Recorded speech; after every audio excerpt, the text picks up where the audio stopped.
તો ચાલો ખેડૂત મિત્રો, કિસાન માહિતીમાં બધા ખેડૂત મિત્રોનું હાર્દિક સ્વાગત છે. જય જવાન જય કિસાન.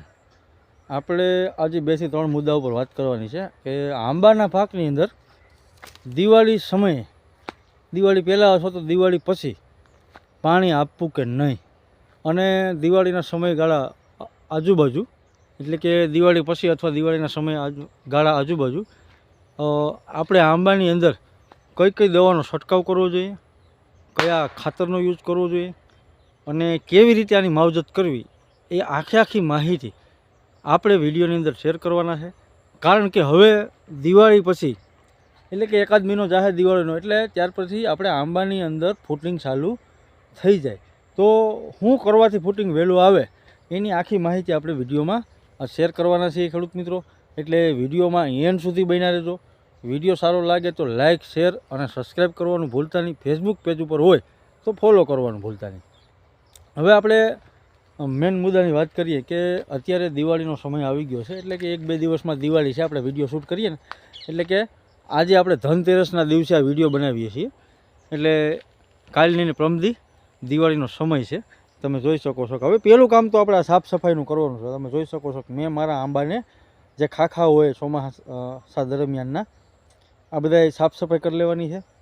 આવું બધું કામ આપણે, જે સ્વચ્છતાનું કામ છે, એટલે કે આના ખામણા હોય આપણે ચોખ્ખા કરવા પડે, આવું બધું કામ પહેલું કામ આપણે આ કરવાનું છે. ત્યારબાદ કે ભાઈ હવે આપણે અત્યારમાં છંટકાવ કરવો કે નહીં, કારણ કે ચોમાસું ગયું, આપણે ચોમાસા દરમિયાન એકાદો છંટકાવ કર્યો હોય છે ફૂગનાશકનો તો કોઈ પ્રોબ્લેમ નથી. પણ જો છંટકાવ ન કરવામાં આવ્યો હોય તો અત્યારે છંટકાવ કરવો જરૂરી છે. એનું કારણ તમને હું કહું કે તમે આ જોઈ શકો છો,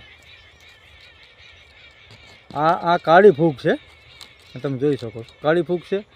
પ્લસ બીજું કે આ તમે જોઈ શકો છો આવા બધા આ ઝારા હોય કોઈ ઈયળના, એટલે ઝીણા મોટી નાના મોટી ઈયળો હોય, અને જે ફૂગ, કાળી ફૂગ ને સફેદ ફૂગ અમુક જગ્યાએ આવતી હોય, એટલે એને આ બધું આપણો આંબો આખો ક્લિયર, એટલે કે ચોખ્ખો કરવા માટે થઈને એક રાઉન્ડ અત્યારે દિવાળી આસપાસ કે દિવાળી પછી આપણે મારવો જરૂરી છે.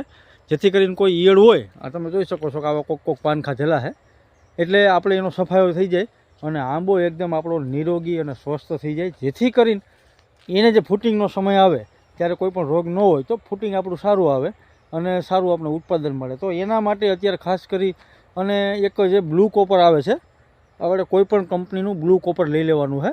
એટલે એની અંદર કન્ટેન આવે છે કોપર ઓક્સીક્લોરાઇડ નામનું એક કન્ટેન આવે છે, જે સારામાં સારું ફંગીસાઇડ છે, એટલે કે ફૂગનાશક સારામાં સારું બેસ્ટ છે. એટલે એક આપણે એ લઈ લેવાનું છે રાઉન્ડમાં અત્યારે. અને ત્યારબાદ જે એમામેક્ટિન બેન્ઝો જે 1.9 EC, અથવા તો તમારા એરિયાની અંદર કોઈ પણ સામાન્ય ઈયળની દવા, એટલે કે નાનું કન્ટેન હોય તો પણ હાલે, એટલે સામાન્ય ઈયળની દવા લઈ લેવાની છે. આનો છંટકાવ, આ 2 જ વસ્તુનો છંટકાવ કરવાનો છે. ત્રીજી આમાં કોઈ પણ દવા એડ કરવાની થતી નથી, કોઈ જરૂર નથી અત્યારે એમ. એટલે આપણે કારણ વગરનો કોઈ મોટો ખર્ચો કરવાની જરૂર નથી. આનો છંટકાવ કરી દઈએ એટલે આપણો આંબો એકદમ ચોખ્ખો અને ક્લિયર થઈ જાય. અને જો શક્ય હોય તો અત્યારે આપણે એવો પ્રશ્ન નથી, જે આપણે ઓલા ઘોડા આવે છે જે મધ્યાનું પ્રમાણ હોય, તો એમાં આપણે ઇમિડા ક્લોરફિટ 70% અથવા તો 70%, આ બેમાંથી કોઈ પણ એક લઈ અને ઇમિડા પણ નાખી દેવી સાથે. એટલે એનું કારણ એવું છે કે આવનાર સમયની અંદર આપણે ફ્લાવરિંગનો સ્ટેજ આવે અને મોર આવે ત્યારે જો આમાં ઘોડાનું પ્રમાણ હોય તો મધ્યો વધે તો આપણા મોરને નાશ કરે. એટલે એના માટે આપણે અગાઉથી જો આનું નિયંત્રણ કરીએ ને આ મધ્યાનું, તો આપણે સારું બેનિફિટ મળે અને આપણા આંબા સ્વસ્થ રહે. એટલે આ ત્રીજી દવા આપણે એક એડ કરી દેવાની છે કે જે ઇમિડા ક્લોરફિટ 70% અથવા 70%, કોઈ પણ એક લઈ લેવાની છે. એટલે 3 દવાનો યુઝ કરી અને છંટકાવ કરવામાં ખેડૂત મિત્રો આવે તો આપણે આમાં બેસ્ટ રિઝલ્ટ મળે છે. એટલે કે આપણો આંબો એકદમ ચોખ્ખો, સ્વસ્થ અને નિરોગી થઈ જાય.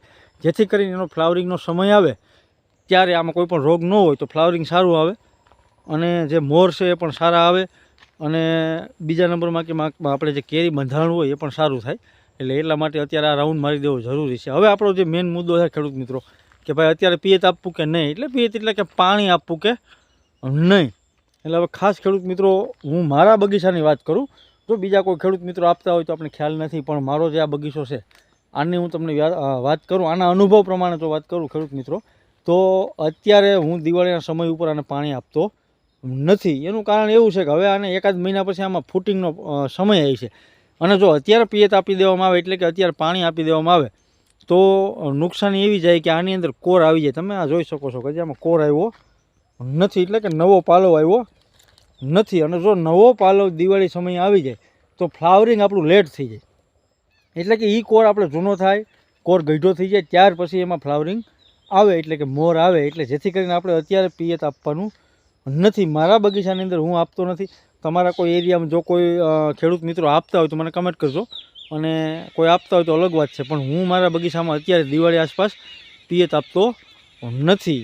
અને હવે તો પ્રશ્ન એ ખેડૂત મિત્રોને કે ભાઈ પાણી આપવું કંઈ, તો કે જ્યારે આપણા આંબાની અંદર મોર આવે, મોરના નાના નાના ઠોહા દેખાવા માંડે, એટલે કે ઠોહાના વિડીયો પણ આપણે અગાઉ આપણી ચેનલમાં બનાવેલા છે.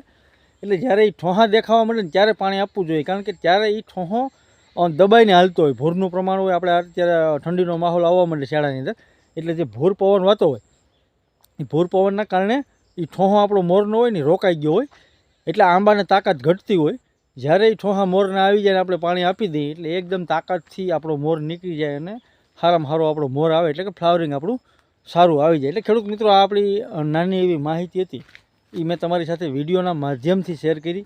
માહિતી સારી લાગે તો વિડીયોને લાઇક કરજો, શેર કરજો, સબસ્ક્રાઈબ કરવાનું ભૂલતા નહીં. ફેસબુક પેજ ઉપર હોય તો ફોલો કરવાનું ભૂલતા નહીં. જય જવાન, જય કિસાન.